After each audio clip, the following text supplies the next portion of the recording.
violence et d'assassinat. Je vous garde encore quelques instants. On poursuit le débat avec mes deux invités. Mathieu Hoc. Ben, moi, je suis d'accord avec une partie du diagnostic qui a été fait. Moi, je viens aussi d'un de ce type de quartier, mais à Angers, donc ça peut vous faire sourire, mais par rapport à Marseille.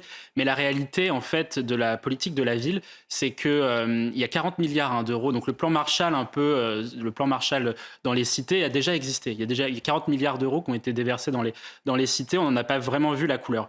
Le point que je vois déjà, c'est que d'une part, la ghettoisation, au départ, qui était donc issue des années 70-80, plutôt focalisée à Paris, Lyon et Marseille, c'est élargi sur tout le territoire national. Et vous avez ça dans les villes moyennes, vous avez ça aussi dans les autres grandes métropoles. On pense à Nantes, on pense à Bordeaux, etc. Et donc, ça veut dire que les moyens aujourd'hui, ils sont mis par l'État. Mais le problème, c'est que la délinquance et la criminalité organisée est étalée sur tout le territoire. Donc il y a déjà un premier point, c'est comment on est capable de récupérer autant de quartiers, parce qu'il y a 1500 quartiers dans la politique de la ville qui sont prioritaires.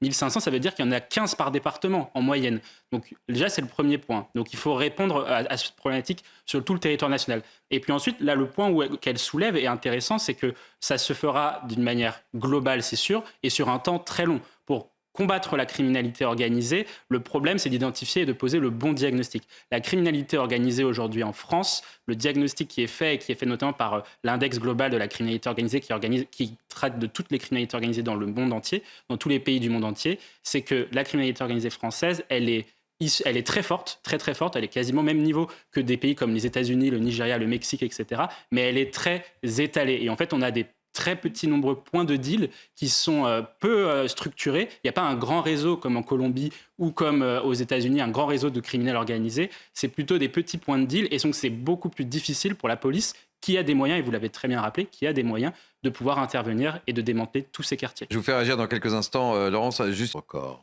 C'est un triste record, d'autant plus que c'est davantage que l'année précédente. On avait eu 32 tués à Marseille dans des affaires de règlement de compte. Donc ça veut bien dire qu'il y a une augmentation de la violence qui est structurelle à Marseille, mais d'ailleurs pas qu'à Marseille, et d'ailleurs pas qu'en France non plus, puisque c'est un rapport de la CIA qui montre que dans toutes les sociétés occidentales, on a une augmentation à la fois du nombre d'actes de violence, ça on le voit dans les chiffres du ministère de l'Intérieur, et on a aussi une augmentation, et ça a été très bien décrit dans le reportage, de la radicalité des faits de violence. À l'époque, alors moi j'étais pas encore là, mais à l'époque on se battait à coups de poing ou on faisait des règlements de compte à main nue. Maintenant, on sort les couteaux, les armes blanches et les armes à feu. Et c'est pour ça que du coup, exactement, les armes lourdes, Kalachnikov, etc.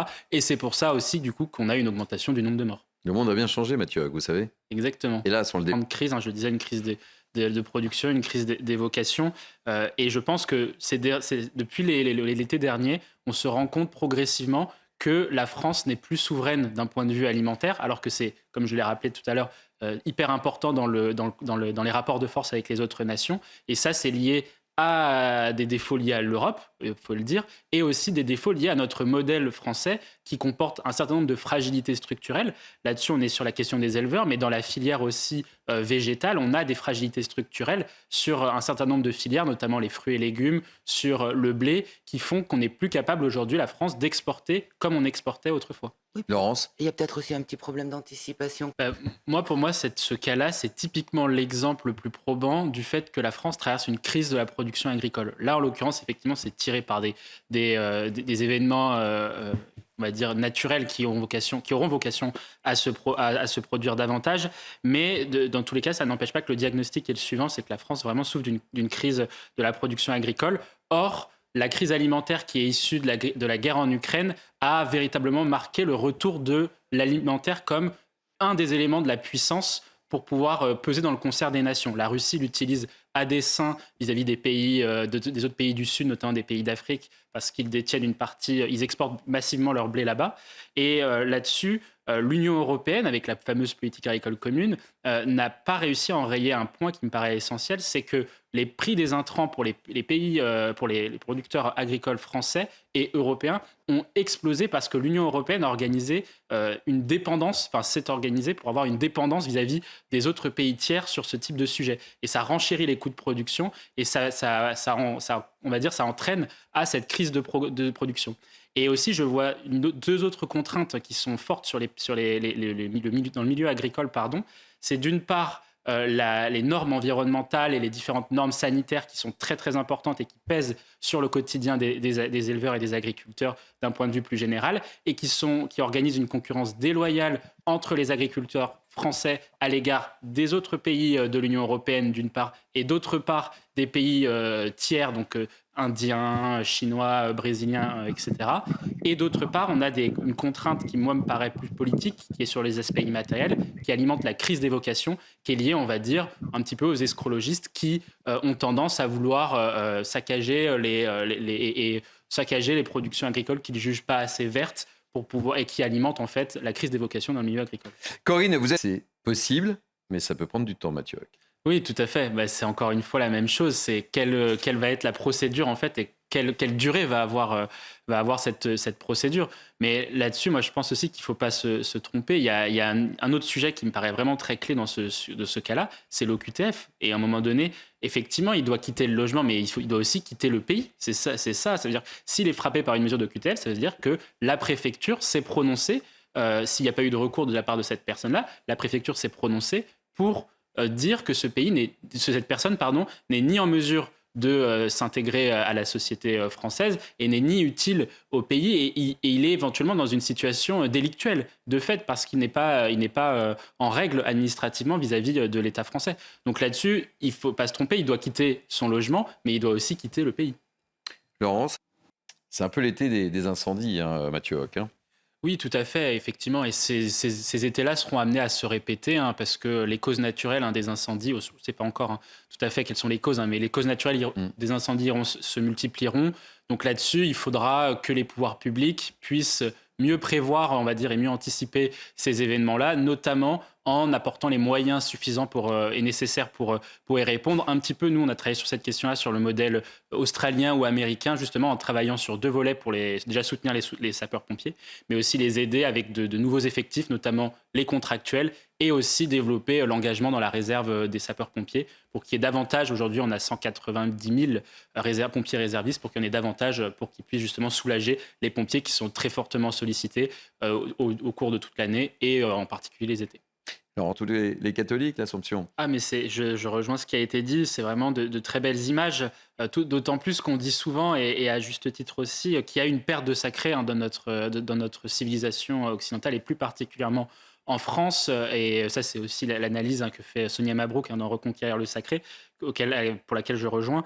Il y a déjà un premier point, c'est la déchristianisation, et s'illustre par un chiffre moi, qui me paraît clé, et peut-être que le prêtre aura l'occasion d'y revenir dessus, mais c'est que dans les années 60, il y avait 30 millions de Français qui allaient à la messe quotidienne. Aujourd'hui, il y a un peu moins de 2 millions de Français qui y vont. Donc ça veut dire que les repères du sacré ont changé depuis 40 à 50 ans. Et le deuxième point, c'est la pensée déconstructrice qui considère qu'il faut s'attaquer à un peu tout ce qui faisait le monde d'avant, la France des clochers, etc. Et là-dessus, je vois que ces tendances immatérielles, elles ont un impact concret dans le réel, et il faut le dire. Le premier point, c'est sur les actes qu'il y a contre les églises, qui sont aussi en nette progression. On a quand même 2 actes de dégradation, de violence à l'égard des églises par jour. Dans notre pays aujourd'hui, c'est quand même quelque chose de très dommageable. Et puis le deuxième point, c'est qu'on a aussi un patrimoine culturel qui est très très abondant en France, et on ne s'en rend peut-être pas toujours compte, mais dans tous les villages, on a des églises, etc. Et ce patrimoine-là est en grand danger. Oui, on l'a évoqué. Ce que dit Stéphane Bern dessus, effectivement, et on en parle souvent sur cette antenne, mais il y a un patrimoine à sauver. On va demander à Hébert Robineau si... Je pense qu'il y avait déjà des reportages, je pense, dans les années 80-90 sur la propreté à Marseille. C'est une ville qui est réputée comme ça. Et ce qui est vraiment dommageable aussi, c'est que toutes les métropoles aussi se dégradent en termes de salubrité publique. Et là-dessus, donc, la mairie, qui a quand même des compétences en la matière, les mairies doivent agir de plein droit. Là, ce que je vois, c'est qu'on est face à un conflit social entre des salariés et une entreprise privée qui pénalise la vie des touristes, qui pénalise la vie des riverains de la gare Saint-Charles, parce que pour Marseille, c'est quand même la vitrine et la porte d'entrée de Marseille, c'est quand même dès que vous arrivez à Marseille, vous arrivez par la gare. Et donc là-dessus, c'est un vrai sujet. Donc moi, je pense que, et c'est un peu le drame en France, c'est que les conflits sociaux à chaque fois se font entre guillemets au détriment de la tranquillité de la vie publique, et on n'a vraiment pas encore dans notre culture, c'est toujours des conflits qui se résoudent jamais à l'amiable, on va dire, et il faut absolument qu'il y ait des piquets de grève, que ça parte un peu dans tous les sens. Donc, dans ce type de conditions-là, la municipalité, qui est donc le pouvoir public qui est en charge de la salubrité et de la tranquillité de l'espace public, doit intervenir. Et je suis assez d'accord avec ce qu'a fait le maire de Marseille de prendre cet arrêté pour pouvoir justement reprendre la main et trancher un peu ce conflit. Parce que de toute façon, que ce soit l'entreprise ou les grévistes, chacun se sent dans son bon droit. On peut comprendre les grévistes et on peut comprendre aussi l'entreprise. Mais in fine, ce sont les Marseillais qui trinquent. Et ce sont les Marseillais. Laurence Bonneau. Oui. Mathieu Hoc. Oui, je rejoins ce qui a été dit. Les animaux n'échappent pas, on va dire, à la barbarisation de la société et puis surtout en fait à des faits de violence qui se répètent malheureusement dans notre pays. Et vous avez très bien rappelé les chiffres, Thierry, sur le sujet. On constate aussi une augmentation de ces violences-là depuis les confinements, en fait, où justement on a davantage de personnes qui les violences sont catalysées en fait par l'intermédiaire des confinements, notamment dans les cercles donc familiaux et donc de fait sur les animaux domestiques. Et donc là-dessus, ce que l'on voit, c'est qu'il faut effectivement y répondre très fermement, que ce soit d'un point de vue de la justice. Le ministère de l'Intérieur aussi a fait une loi en 2021 dessus. C'est ce que disait on va Christophe peut-être poser Maé. la question aussi à notre invité, effectivement, pour savoir si les sanctions et on va dire le renchérissement de la loi va permettre véritablement d'enrayer ces faits de société, ces faits divers qui deviennent des faits de société bien malheureux. Christophe Maé, vous confirmez ce que vient de dire Mathieu? C'est ça, c'est le reflet un peu de l'état de santé mentale d'une partie de la population et qui s'est vraiment accéléré en termes de détérioration par rapport aux différents confinements qu'on a subis notamment, mais pas que.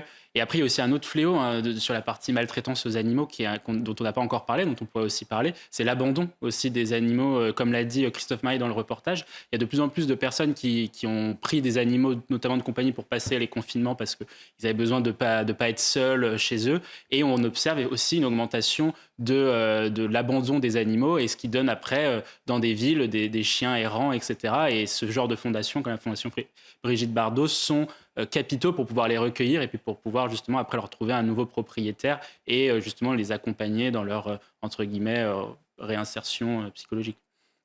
Allez, on va changer de sujet. On va aller à Marseille. Je suis d'accord et je trouve que la philosophie qui est décrite par monsieur est vraiment la bonne. C'est-à-dire que la surpopulation, on peut penser que c'est un problème. En soi, c'est aussi quand même un point positif pour les acteurs du secteur touristique qui ont été surtout beaucoup fragilisés depuis les différentes crises sanitaires, la crise sanitaire et les différents confinements.